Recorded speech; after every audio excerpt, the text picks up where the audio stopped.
and Bumpy's story has been very tragic. Yes, it's been very popular, but we should also just take a moment and acknowledge that this is about domestic abuse, it's about emotional abuse, financial abuse, it's abuse, to be honest. And it's not something we're supposed to be laughing about and making jokes out of, because at the end of the day, this is somebody's true story. This is somebody's true experience. And the fact that it gained so much traction would, mean to say that it is relatable, because content does well when it's relatable to a lot of people. So if you don't know, if you've been living under a rock, this is the gist of the story. Sophia and Bumpy, they meet at a smocha stand. First of all, wameribia business ya smocha kabisa. Because what do you mean? Your love story started, it's so romantic to limit kwa smocha. It sounds like a song that BN would make, like smocha and vibes or something like that.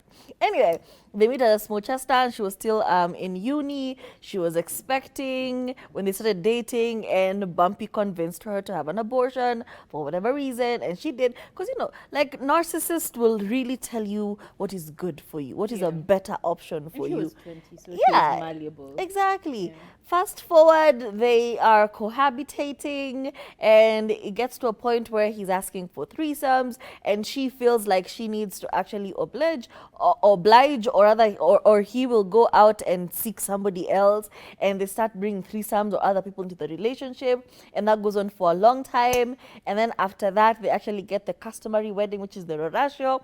Unfortunately, still not recognized by the Kenyan government until you register it. Please. Your rorasho is invalid after 6 months. Anyway, fast forward, they're together, and she thinks that he's gonna change. We're practically married now, so you're going to be something different. You're going to step up and stop doing all of those things. But his sexual adventures are still the same, pre-rorasho, post-rorasho. She gets pregnant for this person, still thinking he's going to change. And the benefit of the doubt was really doubting you. He is still wanting, actually another woman moves into their marital home while she is pregnant because his sexual needs need to be satisfied. It is a truly tragic story, and we've heard it time and time and again. Like, if it gets bumpy, you need to move on. Like, the first sign of something weird going on, like, you need to just cut it off and go. And she has endured this abuse for the longest time possible, but after the birth of her child, and it became now, it escalated to now domestic abuse, she finally left this man. And honestly, that was a lot. Like, I wanted to really watch all, to listen to the whole podcast, but I honestly could not. I got to a point and I was like, this is too much. 2 hours, 30 minutes. This is too much for me. So I'm very intentional about protecting my peace this year. So anything that just has me feeling some type of way, I move away from it very quickly. So it's so sad to see how that unfolded. And if her story spoke to you, probably it should be a sign for you to get out of that situation. And it's difficult, Sometimes when you're telling somebody, leave him, leave her, it sounds easy to do it. But the person in this situation is really going through it because they have experienced a version of this person that is accountable for their action, a version of them that loves them unconditionally. So they're always hoping to get back to that person again. They truly love this person, but that other person is abusive to them. So just, I don't know. Honestly, I don't know.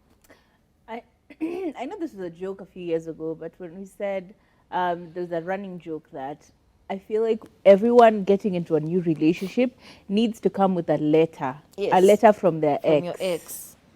A letter from the ex explaining, depicting, what was it? Can you even call it a CV? Let's call it a certificate. Yes. You need to come with a certificate of good conduct from your ex to verify the reasons why you all broke up, blah, blah, blah, blah, blah, blah, blah. And it feels like a running joke, but at this point, it's giving you need to.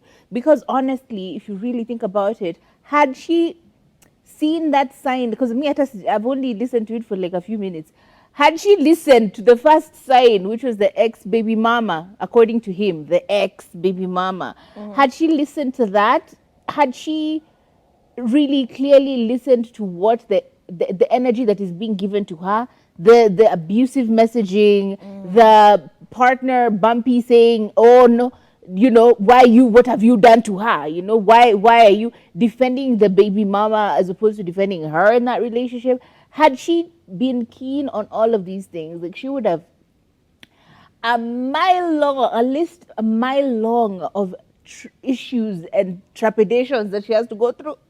She would have avoided it. However, men are men. When they're with you, it's a buju buju, and they will tell you the way the other person is a demon, spawn of Satan. Yeah, the whole time excluding the fact that they are the ones who triggered the spawn of Satan from creeping out of this particular person.